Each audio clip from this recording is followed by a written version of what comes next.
আমরা সব সময় শুনে থাকি আইনের ঊর্ধ্বে কেউ নয়, আইন সকলের জন্য সমান, আইন সবার জন্য সমানভাবে কাজ করে এবং আইন আইনের গতিতে চলে। এমনটাই আমরা শুনে থাকি আমাদের দেশের মাননীয় মন্ত্রীদের মুখে, এমপিদের মুখে এবং পুলিশের যত ঊর্ধ্বতন কর্তৃপক্ষ আছে নানান ইস্যুতে যখন তারা কথা বলেন তখন এমনটাই বলে থাকেন। আইন যে সবার জন্য সমানভাবে কাজ করে না তারই একটি ফিরিস্তি নিয়ে আজকের আলোচনা। এস.এম. আসিফ শামস পাবনার ভেড়া পৌরসভার মেয়র এবং ওনার অন্য একটা পরিচয় আছে, যেটি হলো জাতীয় সংসদের deputy speaker advocate Mohammad Shamsul Haque Tuku মাননীয় সংসদ সদস্যের ছেলে। আসিফের বিরুদ্ধে প্রায় 200 কোটি টাকা রাজস্ব ফাঁকির মামলায় গ্রেপ্তারি পরোয়ানা রয়েছে। পাবনা নির্বাহী ম্যাজিস্ট্রেটের কার্যালয় থেকে গ্রেপ্তারি পরোয়ানা 2022 সালের 23 মে পাবনার ভেড়া থানায় পাঠানো হয়েছিল। দীর্ঘদিনেও পুলিশ সেই গ্রেপ্তারি পরোয়ানা তামিল করেনি। ভেড়া থানার সেই গ্রেপ্তারি পরোয়ানা ফাইলবন্দি হয়ে আছে এবং বিষয়টি ভেড়া থানার ওসি অবগত আছেন। এই গ্রেপ্তারি পরোয়ানা থাকা অবস্থায় গত 30 জুন পরিবারের সবাইকে নিয়ে আসিফ থাইল্যান্ডে ভ্রমণে গিয়েছেন। প্রশ্ন হলো কিভাবে উনি গ্রেপ্তারি পরোয়ানা থাকা অবস্থায় থাইল্যান্ডে যেতে পারলেন। আমরা কিছুদিন আগে সাবেক আইজিপি বেনজির আহমেদের বিদেশ যাত্রা নিয়ে সাংবাদিকদের প্রশ্নের জবাবে আমাদের মাননীয় স্বরাষ্ট্রমন্ত্রী বলেছিলেন, যেহেতু সাবেক আইজিপি বেনজির আহমেদের বিরুদ্ধে কোনো গ্রেপ্তারি পরোয়ানা নেই অথবা বিদেশ যেতে বাধা নেই, তাহলে উনি তো যেতেই পারেন। কথা সত্য, কারো বিরুদ্ধে যদি গ্রেপ্তারি পরোয়ানা অথবা বিদেশ যেতে বাধা না থাকে তাহলে উনি যেতেই পারেন। কিন্তু এই যে পাবনা ভেড়া পৌরসভার যে মেয়র সাহেব এস.এম. আসিফ শামস, ওনার বিরুদ্ধে তো গ্রেপ্তারি পরোয়ানা ছিল। তো গ্রেপ্তারি পরোয়ানা থাকা অবস্থায় উনি কিভাবে বিদেশ গেলেন, কিভাবে যেতে পারলো? ধরুন এই গ্রেপ্তারি পরোয়ানাটা যদি সেই ভেড়া পৌরসভার কোনো দিনমজুর কৃষক অথবা সাধারণ মানুষ অথবা সাধারণ ব্যবসায়ীর নামে যদি গ্রেপ্তারি পরোয়ানাটা যদি যেত, তাহলে পুলিশ তো সেই রাতেই সেই গ্রেপ্তারি পরোয়ানা যার বিরুদ্ধে হয়েছে তাকে ধরে নিয়ে আসতো এবং পরদিনই তাকে থানায় প্রেরণ করা হতো। তাহলে এই যে 2022 সালের 23 মে যে গ্রেপ্তারি পরোয়ানা জারি হলো, সেই গ্রেপ্তারি পরোয়ানা কি কারণে, কেন, মানে কোন আইনের বলে, কিভাবে সেই গ্রেপ্তারি পরোয়ানা আজও পর্যন্ত বাস্তবায়ন হলো না এবং সেই পরোয়ানা থানায় গিয়ে যে ফাইলবন্দি হয়েছে সেই ফাইলবন্দি অবস্থায় রয়ে গেল। তাহলে এই যে আইনের চোখে যে সবাই সমান নয় এবং আইন যে কারো কারোর জন্য বিভিন্ন অবস্থানে গিয়ে যে থমকে যায় এবং আটকে যায়, এটা কি তার বড় প্রমাণ নয়? এই যে গ্রেপ্তারি পরোয়ানা নিয়ে উনি সপরিবারে বিদেশ চলে গেলেন, এ ব্যাপারে ভেড়া পৌরসভার বাসিন্দারা নানান মতামত দিচ্ছেন। কেউ বলছেন যে উনি আত্মগোপনে চলে গেছেন, কেউ বলছেন যে না, উনি আবার দেশে ফিরে আসবেন, কেউ বলছেন যে আপাতত উনি দেশের বাইরে থেকে ওনার যে গ্রেপ্তারি পরোয়ানা আছে সেই গ্রেপ্তারি পরোয়ানা মিটমাট করে অথবা প্রশাসনের সাথে বা সরকারের সাথে ম্যানেজ করে তারপর উনি দেশে ফিরবেন। ওনার বিরুদ্ধে কেন গ্রেপ্তারি পরোয়ানা হলো সে ব্যাপারে আসছি। 191,63,47,000 71 টাকা রাজস্ব ফাঁকির অভিযোগে 2022 সালের 23 মে এই পরোয়ানা জারি করা হয়। এই পরোয়ানা তামিল করার জন্য পাবনা জেলার প্রশাসক কার্যালয়ের জেনারেল সার্টিফিকেট অফিসার ও নির্বাহী ম্যাজিস্ট্রেট ফারিস্তা করিম নথিতে স্বাক্ষর করেছিলেন। সেই নথিতে বলা হয়েছিল প্রয়োজনীয় ব্যবস্থা গ্রহণের জন্য বেড়া থানার অফিসার্স ইনচার্জকে। এখন আসছি কিভাবে তিনি এত টাকা কর ফাঁকি দিলেন।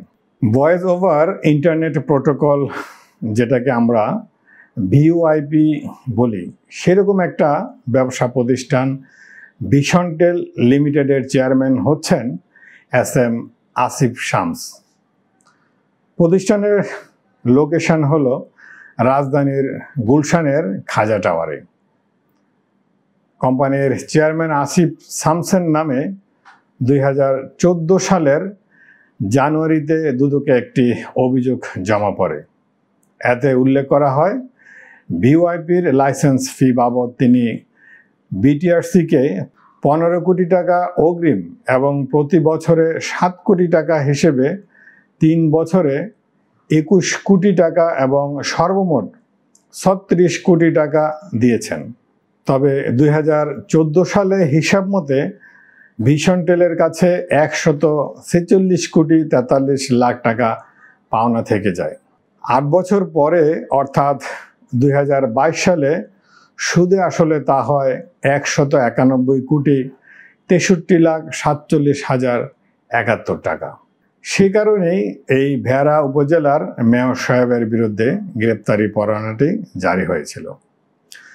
গ্রেপ্তারি পরোয়ানা কেন তামিল হয়নি এমন প্রশ্নের জবাবে বেড়া থানার ভারপ্রাপ্ত কর্মকর্তা ওসি মোহাম্মদ রফিকুল ইসলাম গণমাধ্যমকে বলেছিল, এই গ্রেপ্তারি পরোয়ানা অনেক আগেই থানায় এসেছে।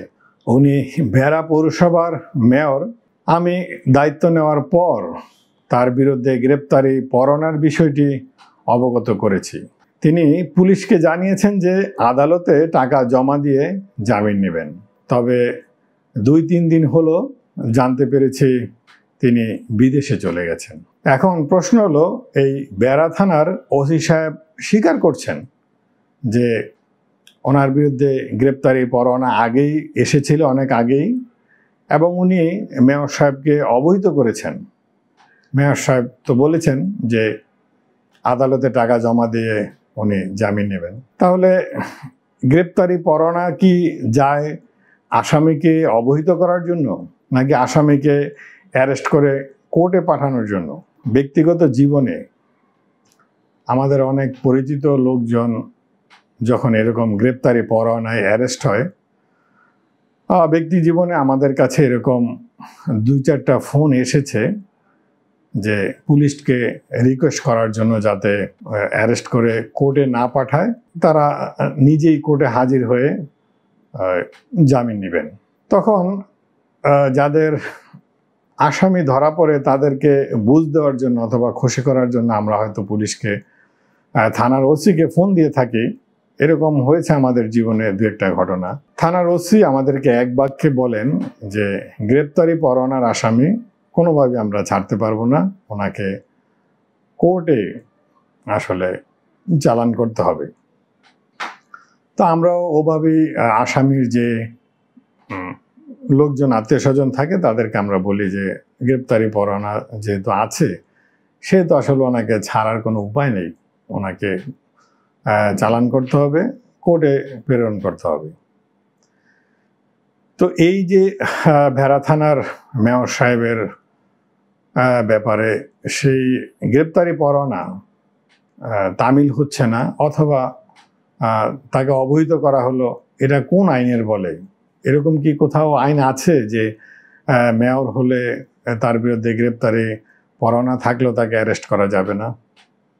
এরকম তো কোথাও আইন নেই। তাহলে আমরা কেন মিথ্যা মিথ্যা এসব কথা বলি যে আইন সবার জন্য সমান, আইনের ঊর্ধ্বে কেউ নয়, আইনের গতিতে চলবে?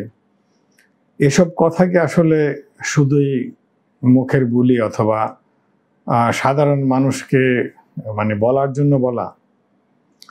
এই ঘটনা কি প্রমাণ করে না যে আইন অবশ্যই সবার জন্য সমান নয়? আইন অনেক সময় পাওয়ারফুল লোকের দরজায় গিয়ে থমকে যায়, পাওয়ারফুল লোকের দরজার কাছেও যেতে পারে না অনেক সময় এই আইন। সাধারণ নাগরিকের বিরুদ্ধে এরকম গ্রেপ্তারি পরোয়ানা, তাহলে রেহাই পাওয়ার তো কোনো উপায় নেই, অবশ্যই অ্যারেস্ট হবেন এবং আদালতে তাকে পুলিশের মাধ্যমে যেতেই হবে। আপনাদের মনে থাকার কথা, শাহেদ যখন কোভিড সার্টিফিকেট ব্যবসা করতে গিয়ে ধরা পড়ে গেল এবং শেষ পর্যন্ত সে অ্যারেস্ট হয়ে গেল, অ্যারেস্ট হওয়ার পরে তার বিরুদ্ধে নানান অভিযোগ বের হতে লাগলো। মানে সারা বাংলাদেশ থেকে, নানান প্রান্ত থেকে নানান মানুষজন তার বিরুদ্ধে অভিযোগ দেওয়া শুরু করলো। তবে এসব অভিযোগগুলোর মধ্যে উল্লেখযোগ্য ছিল তার বিরুদ্ধে 5 থেকে 7টা গ্রেপ্তারি পরোয়ানা ছিল। মামলা ছিল আরও অনেক বেশি, কিন্তু ওই মামলাগুলোর মধ্যেই 5-7টা গ্রেপ্তারি পরোয়ানা ছিল। তো সেই 5-7টা গ্রেপ্তারি পরোয়ানা কিন্তু কোনো ওসি বাস্তবায়ন করেনি। কেন করেনি? সেই গ্রেপ্তারি পরোয়ানা থাকা সত্ত্বেও উনি যাতায়াত করেছেন মন্ত্রী মিনিস্টারদের সাথে, উনি যাতায়াত করেছেন প্রধানমন্ত্রীর কার্যালয়ে, উনি টেলিভিশনে টক শো করতেন, উনি সরকারি উচ্চপদস্থ বড় বড় প্রোগ্রামগুলোতে উনি যাতায়াত করতেন। ফলে ওনার বিরুদ্ধে এই গ্রেপ্তারি পরোয়ানা থাকা সত্ত্বেও কোনো প্রশাসন ওনাকে অ্যারেস্ট করার সাহস দেখায়নি।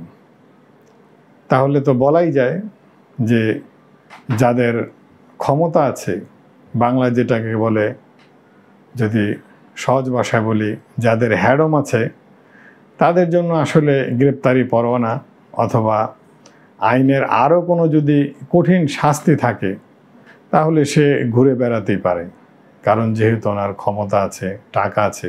তো সেই শাহেদও কিন্তু 7টি পরোয়ানা নিয়ে বেশ বীর দর্পে ঘুরে বেরিয়েছেন। তাকে অ্যারেস্ট করার মতো সাহস কোনো থানার ওসি দেখাতে পারেনি। দর্শক, আমরা বুঝতেই পারি যে আইনের চোখে সবাই সমান, আইনের চোখে কেউ ফাঁকি দিতে পারবে না, আইন আইনের গতিতে চলবে, এইসব কথা শুধু বলিই বটে। দর্শক, আজ এই পর্যন্তই। ভালো থাকবেন।